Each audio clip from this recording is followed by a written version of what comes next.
तारीख 5 मार्च, जगह पश्चिम चंपारण, समय सुबह 10 बजे।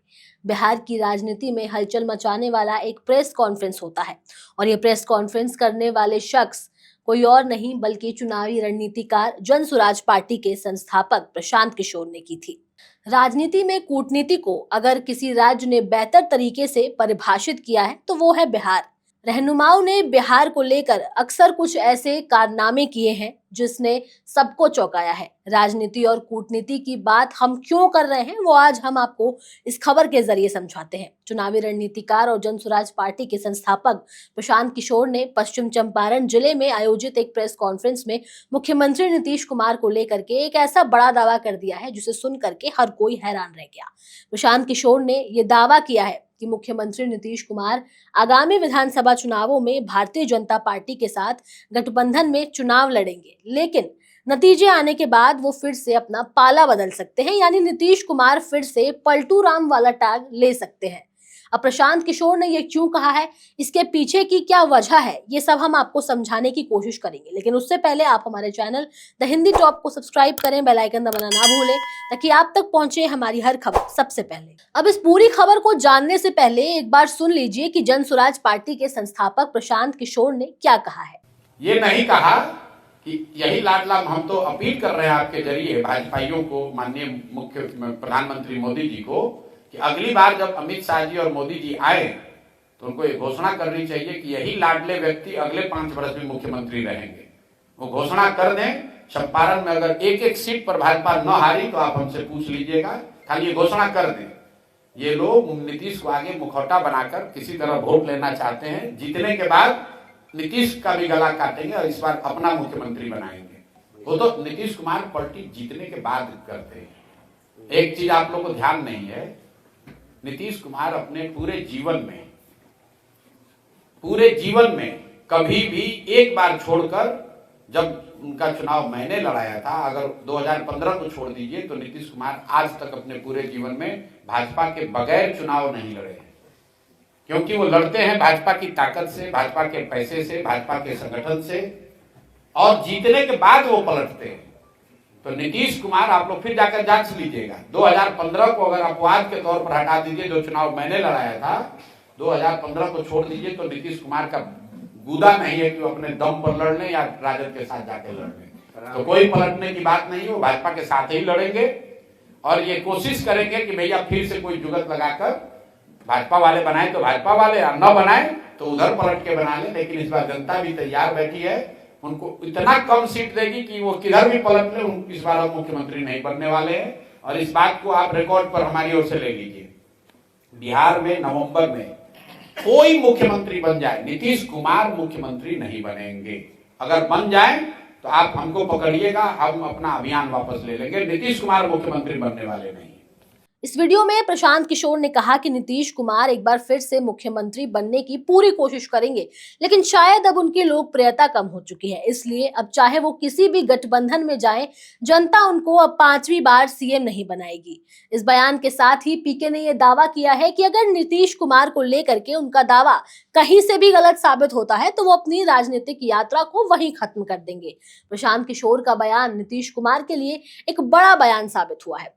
वैसे तो कई लोगों का ऐसा भी कहना है कि अपने इस प्रेस कॉन्फ्रेंस में प्रशांत किशोर ने नीतीश कुमार को लेकर के, उनकी रणनीति को लेकर के बयान तो दे दिया, लेकिन उन्होंने अपनी पार्टी के बारे में और अपनी पार्टी की रणनीति के बारे में एक बार भी जिक्र नहीं किया। बिहार में चुनाव होने वाले हैं साल के आखिरी तक, लेकिन प्रशांत किशोर ने अभी तक ये नहीं बताया कि इन चुनावों में उनकी पार्टी कहां स्टैंड होती है।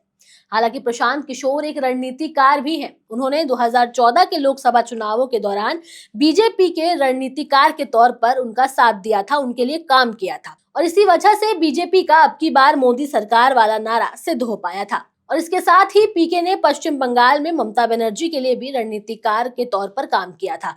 उस दौरान भी पीके ने यह बात कही थी कि अगर पश्चिम बंगाल में ममता बनर्जी की सरकार नहीं बनी तो वो अपनी राजनीतिक यात्रा और अपना काम बंद कर देंगे, लेकिन ऐसी नौबत नहीं आई। पश्चिम बंगाल को लेकर के प्रशांत किशोर की जो भविष्यवाणी थी वो सच हो गई। उन्होंने कहा था कि लोकसभा चुनावों में टीएमसी सरकार नंबर 1 हो सकती है, और वही हुआ। पीके ने 2021 के विधानसभा चुनावों में टीएमसी का साथ दिया और ममता बनर्जी मुख्यमंत्री बनी। प्रशांत किशोर ने अभी तक जहां भी रणनीतिकार के रूप में काम किया है, उनका दावा ज्यादातर सही साबित हुआ है।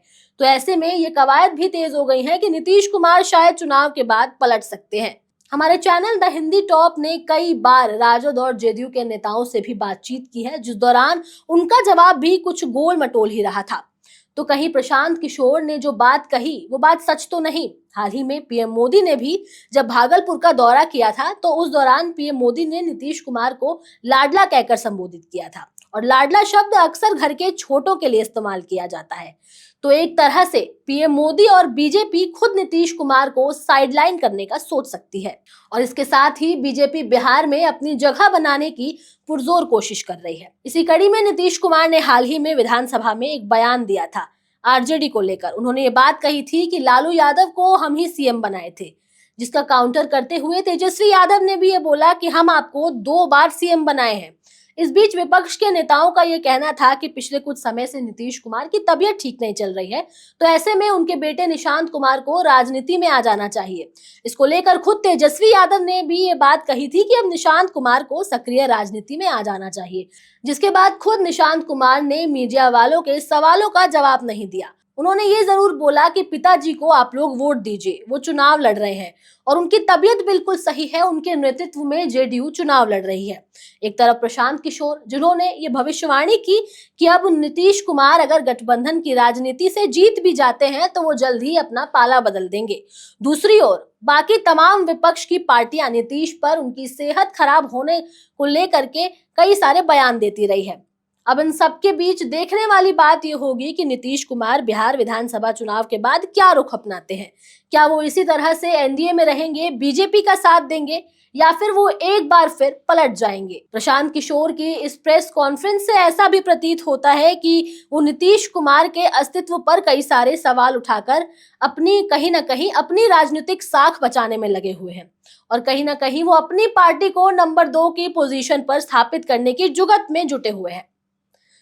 ये तो आने वाला वक्त ही बताएगा। प्रशांत किशोर की भविष्यवाणी कितनी सही होती है या कितनी गलत होती है, ये आने वाले चुनावों में पता चल जाएगा। फिलहाल इससे जुड़ी हर अपडेट हम आपको देते रहेंगे। कैमरे पर मेरा साथ दे रहे थे मेरे साथी शिव कुमार, मैं आपके साथ तनु चतुर्वेदी। जाते जाते आप अपनी राय हमें कमेंट सेक्शन में जरूर दें। हमारे चैनल द हिंदी टॉप को सब्सक्राइब करें, हमें एक्स यानी ट्विटर, फेसबुक और इंस्टाग्राम पर भी फॉलो करें।